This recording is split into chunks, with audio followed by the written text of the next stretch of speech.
First thing you want to do is take it out of the bag, and I usually just go ahead and put it right on the wheel.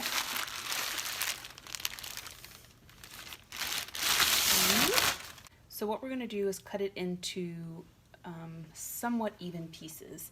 Some folks like to measure everything out ahead of time, and that's totally fine. That at this point you would cut it and then put it onto a scale and kind of pinch and add some clay so that you can kind of get it to where you want it to be.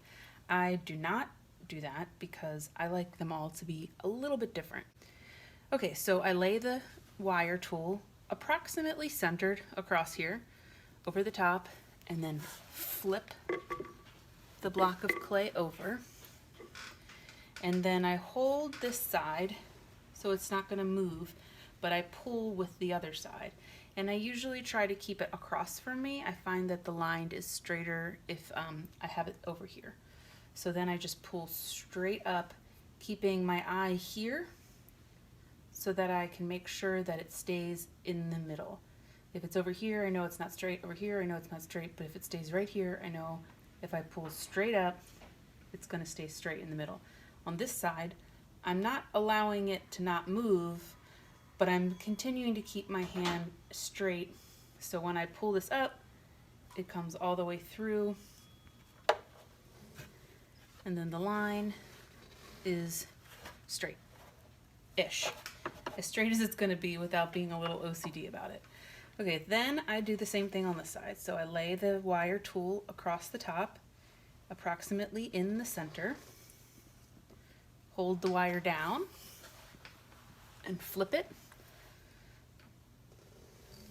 If one side is a little higher than the other, I usually put that on the side I'm gonna, pull with. So I'm holding this here in the center, just like this, not moving it. And then I'm gonna pull with this side. I'm going to pull straight up, and it's going to come right around, and now it's centered-ish, but it's pretty good. Okay, so the next thing I'm going to do is start here, and I kind of think about how much of a pot I want to make. This about here is going to be about a pound of clay, which for me is about a 16-ounce mug, maybe 14-ounce. So I'm going to make them a little bit bigger, so I'm going to go down just a wee bit further, so it's definitely a 60-ounce mug. And then again, I'm going to hold this side straight, and I'm going to pull straight across towards me. I usually work on the other side because it's just the way I'm used to it, but I'll do it on this side so you guys can see. I'm going to go a little slower because I'm not used to turning that way. All right, and then I pull it across from me, and then pull straight around.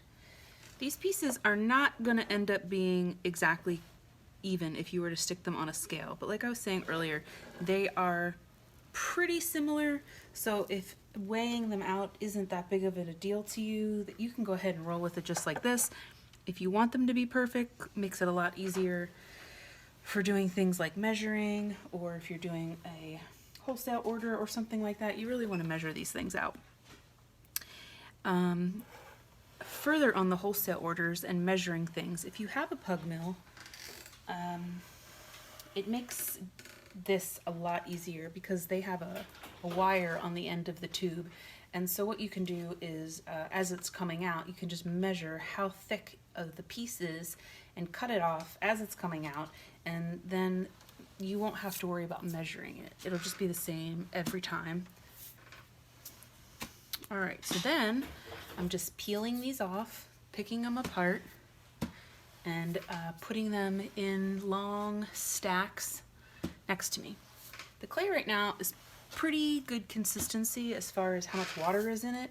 Sometimes it's a little wet, and then what I'll do is I'll leave about 1/2 inch to 1 inch gap in between each piece of clay, and that way when I start to throw, it can kind of harden up a little bit as I'm going through the clay blocks. But this is pretty good, so I'm literally just stacking them on top of each other, and I'll show you the finished pile in a second. Okay, so as you can see here, this is what it's going to look like when it's all chopped up.